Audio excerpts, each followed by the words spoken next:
Hi hello welcome back to my channel. First of all நம்ம viewers எல்லாம் எப்படி இருக்கீங்க, சப்ஸ்கிரைபர்ஸ் எல்லாம் நல்லா இருக்கீங்களா? ரொம்ப நாள் கழித்து உங்ககிட்டலாம் பேசுகிறதுல ரொம்ப மகிழ்ச்சிங்க. நான் உங்களுக்குலாம் ஒன்று காட்டுறேன் வாங்க. டன்டரைன், நம்ம வீட்டில் வந்து முருங்கை மரம் வந்து இருக்குங்க. அது மேலே மாடி வரைக்கும் வந்திருக்கோம். இல்லை 8 டிஸ்டன்ஸ்லேயே இருக்கிறனால நாங்கள் ஈஸியாக பறிச்சுக்கிட்டோம். இந்த டைம் பார்த்தீங்கன்னா எப்பவும் இல்லாத அளவுக்கு நிறையாவே காய் இருந்தது. எல்லாம் ஒரே ஸ்டேஜ்லேயே நல்லா பெருசாகிடுச்சு. அதனால் எல்லாத்தையுமே வீட்டுக்கு யூஸ் பண்ண முடியாது இல்லையா? ஸோ வந்து கடையில் எதுக்காவது கொடுக்கலான்னு சொல்லிட்டு சொல்லி பார்த்தோம். கடையிலையும் வந்து யாரும் வாங்கிக்கல. ஃபுல்லாகவே வந்து முருங்கைக்காய் சீசன் எல்லா இடத்துலையும் கிடைக்கிறனால இங்கே வந்து யாரும் பறிச்சுட்டு போகல. ஸோ நான் ஒரு பாட்டி வந்து கேட்டாங்க, நான் போய் வெளியில் போய் விற்பேன்ப்பா, எனக்கு கொஞ்சம் கொடு, நான் பறிச்சுக்கிறேன் அப்படின்ட்டு. வந்து பறிச்சுக்க சொல்லியாச்சு. அவங்களும் நிறைய பறிச்சுட்டு போயிட்டாங்க. அதுக்கப்புறமும் இவ்வளோ காய் இருக்குது. ஆக்சுவலாக பார்த்தீங்கன்னா இன்னும் நிறைய காய் முற்றி தான் போகும் கடைசி நேரத்தில்.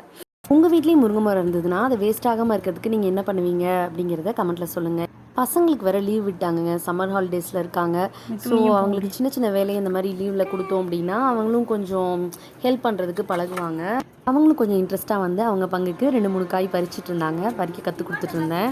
ஃபஸ்ட்டு கொஞ்சம் பிஞ்செல்லாம் பறித்து வேஸ்ட் பண்ணிட்டாங்க. அப்புறம் வந்து கொஞ்சம் விளைஞ்சதாக பார்த்து பறிக்க சொல்லி கொடுக்கவும் பறிச்சிட்டு இருந்தாங்க. அந்த இடத்துல உடைக்கணும், மடக்கி உடைக்கணும். நீங்களாம் பசங்களை வந்து சம்மருக்கு வெளியில் கூட்டிகிட்டு போயாச்சா? ஊருக்கெலாம் கிளம்பிட்டீங்களா என்னங்கிறத கமெண்ட்டில் சொல்லுங்கள். பசங்களுக்கு புது விஷயங்கள் நிறைய அந்த லீவில் சொல்லிக் கொடுங்க. Happy holidays. பை. இன்னொரு வீடியோவில் பார்க்கலாம்.